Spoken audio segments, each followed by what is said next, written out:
Substantial effort has been directed at ensuring the Navstar, GLONASS, and Galileo systems do not interfere with each other and are as compatible as practicable. All three systems will broadcast in the 1575 MHz range with signals coded differently to avoid interference. This simplifies the production of dual system receivers that are capable of using multiple GNS signals, improving coverage, accuracy, and efficiency, particularly under difficult data collection conditions. When all GNS constellations are fully operational, there may be as many as 70 satellites broadcasting in this range, greatly improving coverage.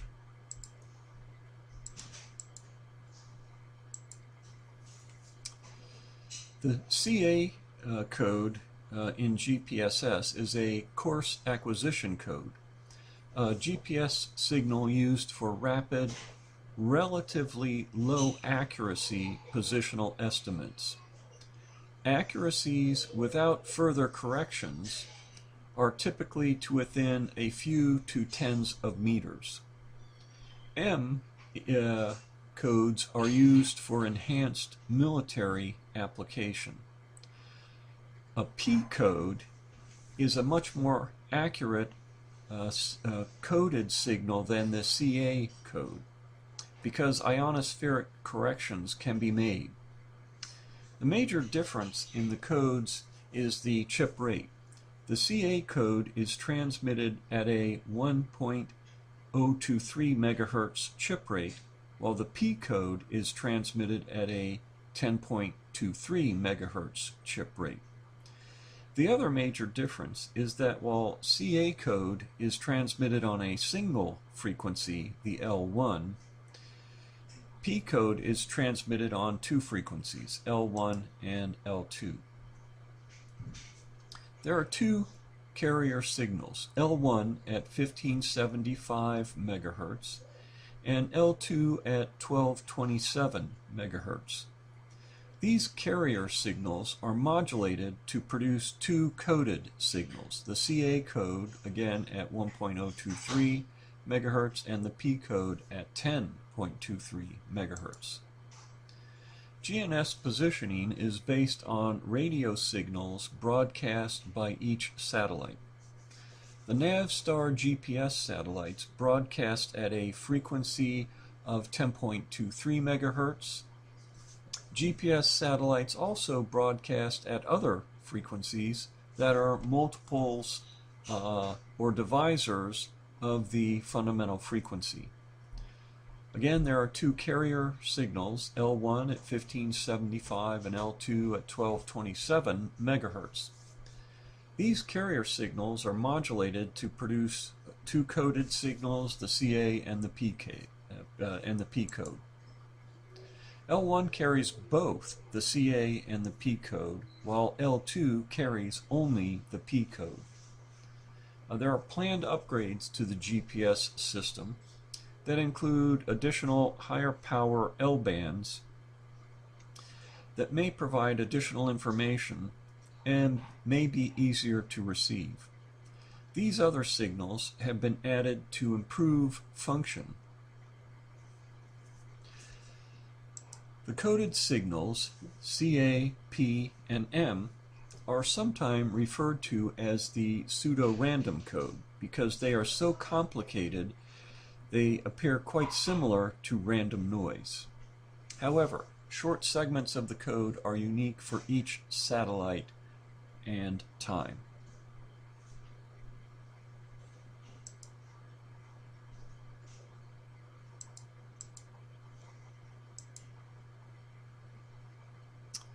Let's go into GPS. The receiver has a precise internal clock, so it knows when it generated a signal and when the satellite signal was received. Subtraction yields the time, which can be converted to a distance.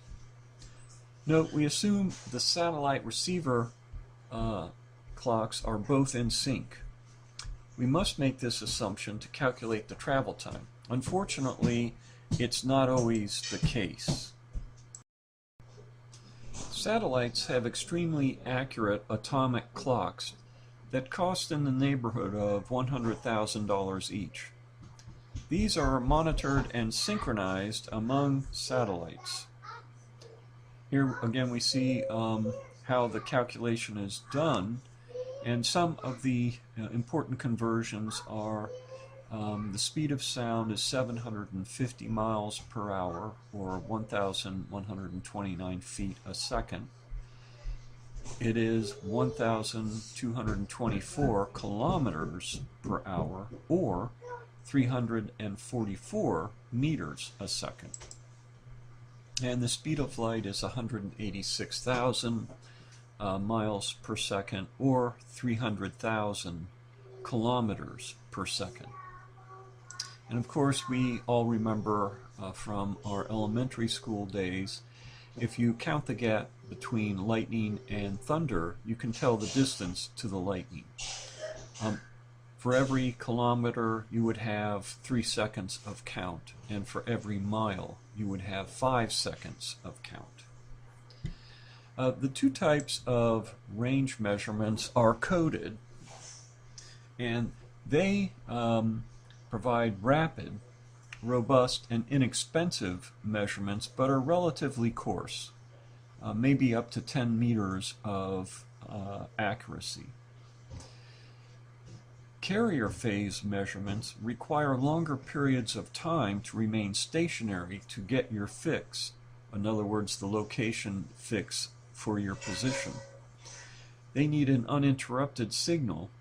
They also need an expensive receiver, but are extremely accurate. Their error is typically no more than a centimeter.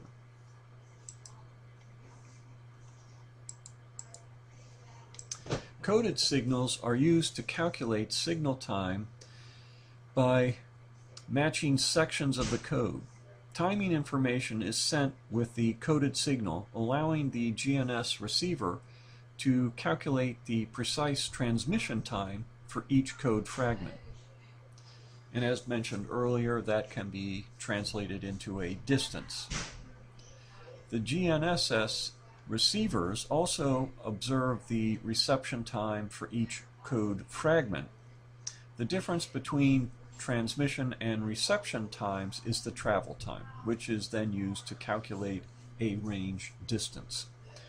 Range measurements can be repeated quite rapidly, typically up to a rate of 1 per second. Therefore, several range measurements may be made for each satellite in a short period of time.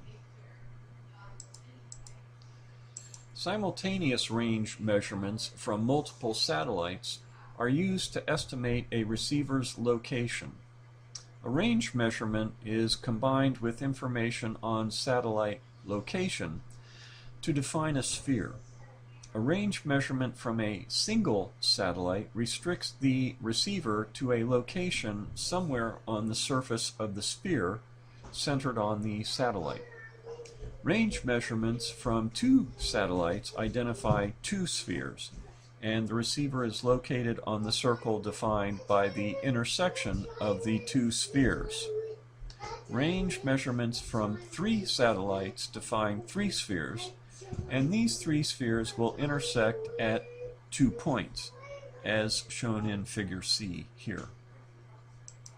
If receiver and system clocks were completely accurate, it would be possible to determine the position of a stationary receiver by taking measurements from 3 satellites over a short time interval.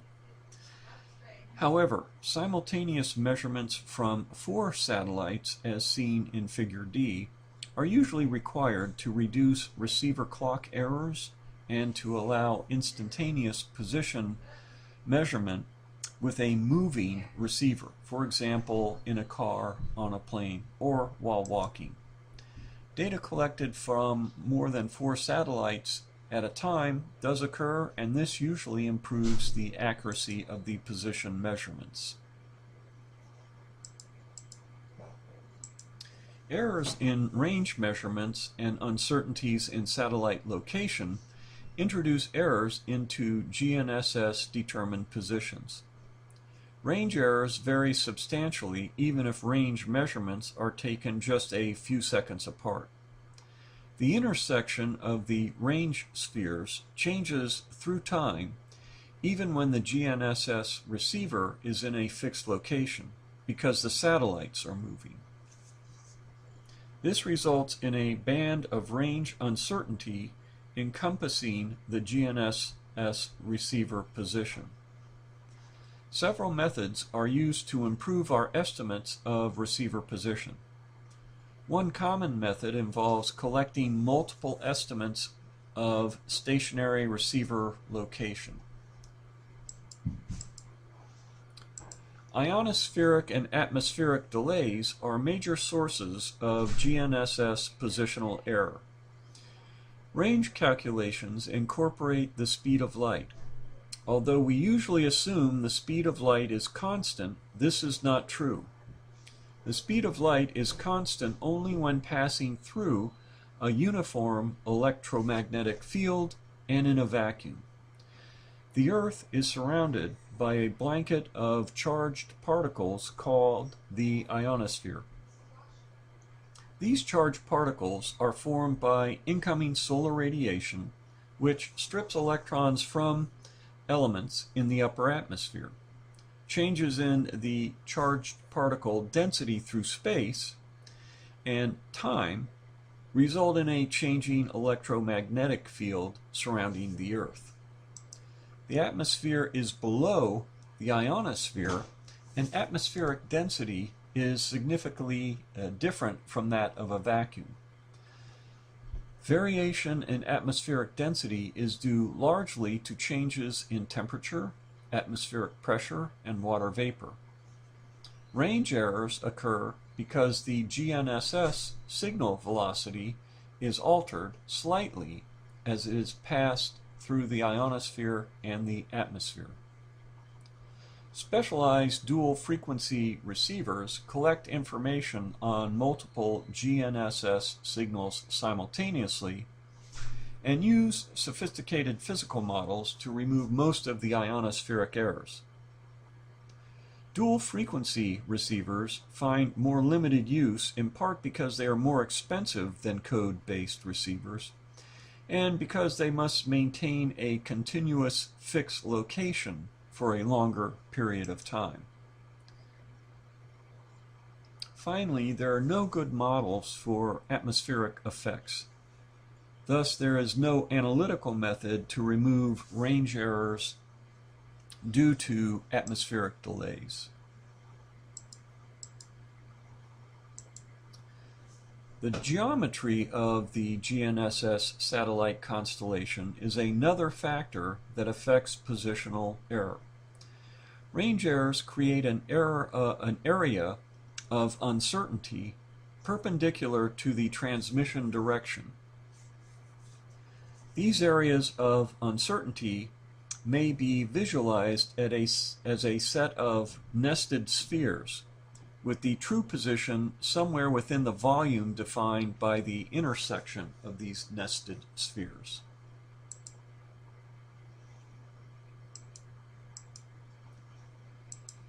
These areas of uncertainty from different satellite intersections, and the smaller the intersection area, the more accurate the position fixes are likely to be. Signals from widely spaced satellites are complementary because they result in a smaller area of uncertainty. Signals from satellites in close proximity overlap over broad areas, resulting in large areas of positional uncertainty. Widespread satellite constellations provide more accurate GNSS position measurements. Satellite geometry is summarized in a number called the dilution of precision, or DOP. There are various kinds of dilution of precision, including a horizontal or HDOP, vertical VDOP, and positional, or PDOP. The PDOP is the most used. The positional dilution of precision is a measure of satellite spacing. A wider spaced constellation is better. PDOPs typically range from 2 to 10, but can go as low as 1 or as high as 100. Lower PDOPs are better because they represent signals from widely spaced satellites and hence a smaller area of uncertainty. Let's look at accuracies. Range areas and DOPs combine to affect GPS position accuracies. Current CA code receivers typically provide accuracies between 3 and 30 meters. Improvements are possible when multiple fixes can be averaged.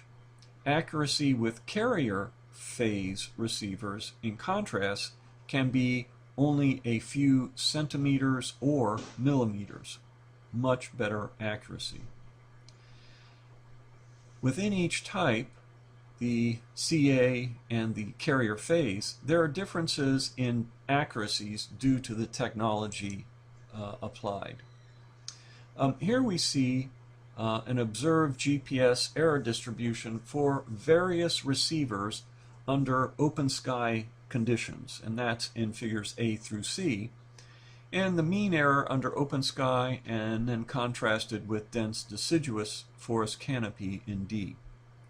Results show highest accuracies for first a professional grade GNS receiver, and that's panel A, and that's a Trimble 6H. And it is, when it's less than 20 kilometers to a base station, this is the error that it will have, and hence the accuracy that it can obtain. Next, in slide B, we see a professional grade GNSS receiver with a WAS WAAS real-time correction.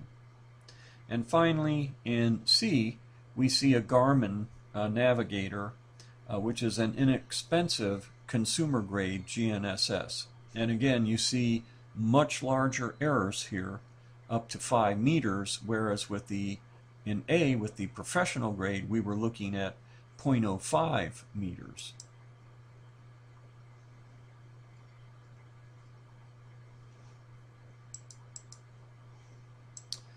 Differential GNSS positioning entails establishing a base station receiver as a known coordinate point. The true location of the base station is typically determined using high accuracy surveying methods. In differential correction, we use the known base station position to estimate the timing errors and hence range errors.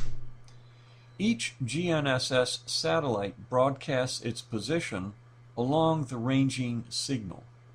The true distance from a given satellite to the base station can be calculated because the base station and the satellite locations are known.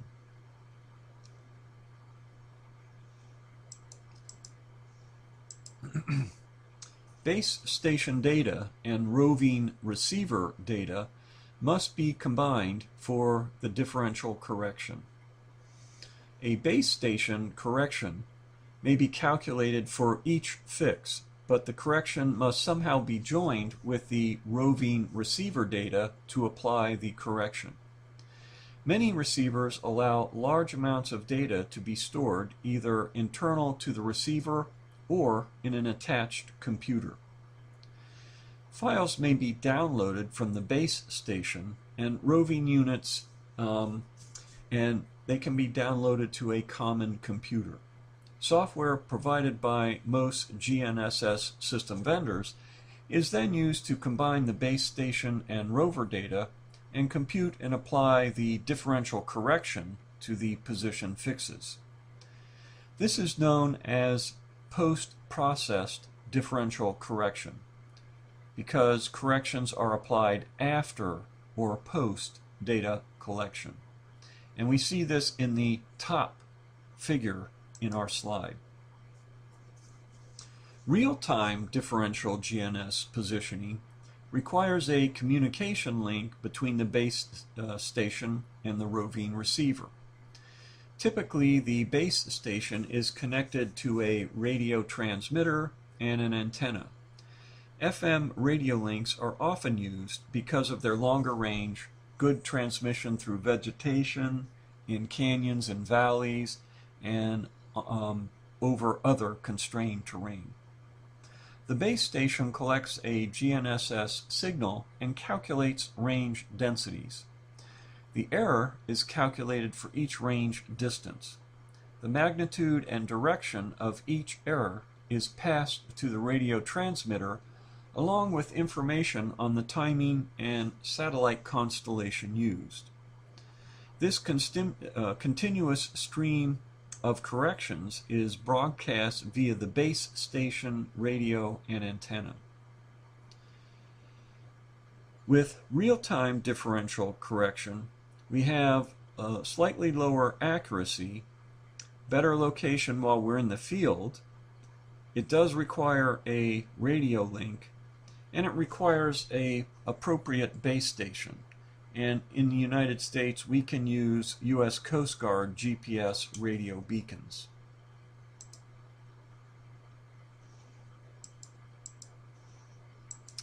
There are alternatives to ground-based differential correction for improving the accuracy of GNSS observations. One alternative is known as the Wide Area Augmentation System, or WAAS, and it's administered by the U.S. Federal Aviation Administration to provide accurate, dependable aircraft navigation information.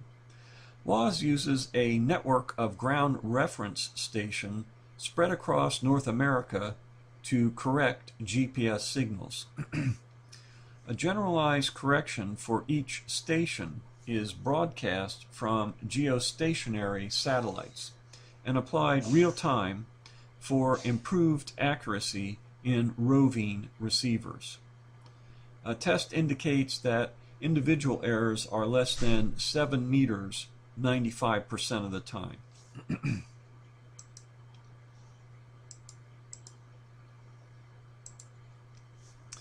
The WAAS positioning system describes a primarily single frequency system, and so is less accurate than a rigorous dual frequency system. While single frequency positions are collected for periods of less than an hour, are typically in error by tens of centimeters, a half foot or more, dual frequency GNSS often have accuracy to a few centimeters or better. The highest accuracy differential correction is provided with dual frequency carrier phase positioning, and it's often called real-time kinematic RTK GNSS. RTK is such a powerful technology that many state governments are establishing a dense constellation of dual frequency receivers in a virtual reference network. Stations are spaced in a network over some region such that a roving receiver is never more than an acceptable distance from a base. The system provides dual frequency base station data broadcast in a standard way over a given radio frequency, along with the base station information. And here we see some of the applications of GPS, tracking herd and migratory animals. Here we see an elephant where they're doing that kind of tracking. Navigation for people, drivers, going from one place to another, and Garmin, of course, is one of the leaders in that application area. You can also have GPS in aircraft, and they again provide roving receivers so that the aircraft can know its precise location. You can also use GPS in field digitization, where you go into an area and you're marking features for example, in GIS, and you want to know the exact location. So that ends our discussion on GNSS.